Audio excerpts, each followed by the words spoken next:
മുതിർന്ന കമ്മ്യൂണിസ്റ്റ് നേതാവ് VS അച്യുതാനന്ദന് മരണാനന്തര ബഹുമതിയായി പത്മവിഭൂഷൺ നൽകിയ കേന്ദ്ര സർക്കാരിന്റെ തീരുമാനത്തിൽ കരുതലോടെ പ്രതികരിച്ച് CPM.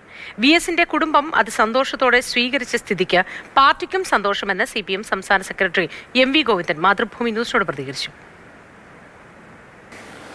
ഭരണകൂട താമ്രപത്രങ്ങളും പുരസ്കാരങ്ങളും സ്വീകരിക്കുന്ന ചരിത്രം കമ്മ്യൂണിസ്റ്റ് പാർട്ടിക്കില്ല. മുതിർന്ന നേതാക്കളായ EMSഉം ബുദ്ധദേവ് ഭട്ടാചാര്യയുമൊക്കെ നിലപാട് പ്രഖ്യാപിക്കുകയും നിരസിക്കുകയും ചെയ്തതാണ്.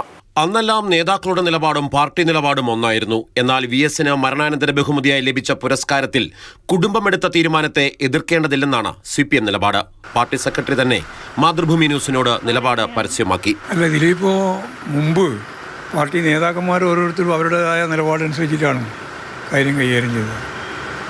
ഇതിപ്പോൾ VS ഇല്ല. VSന്റെ കുടുംബം അതിനെ സ്വാഗതം ചെയ്തിട്ടുണ്ട്. ഞങ്ങൾക്കെല്ലാം സന്തോഷമാണ്. കേരളം നൽകിയ പത്മ പുരസ്കാര പട്ടികയിൽ VSന്റെ പേരുണ്ടായിരുന്നില്ല. അതിനാൽ തന്നെ കേന്ദ്ര സർക്കാരിന്റെ VS സ്നേഹം രാഷ്ട്രീയ തന്ത്രമാണെന്ന തിരിച്ചറിവ് CPMനുണ്ട്. എന്നാൽ നിയമസഭാ തെരഞ്ഞെടുപ്പ് അടുത്തിരിക്കെ VSന്റെ കുടുംബത്തെ വിവാദത്തിലേക്ക് വലിച്ചിഴയ്ക്കുന്നത് ഗുണം ചെയ്യില്ല എന്നതാണ് പാർട്ടി വിലയിരുത്തൽ.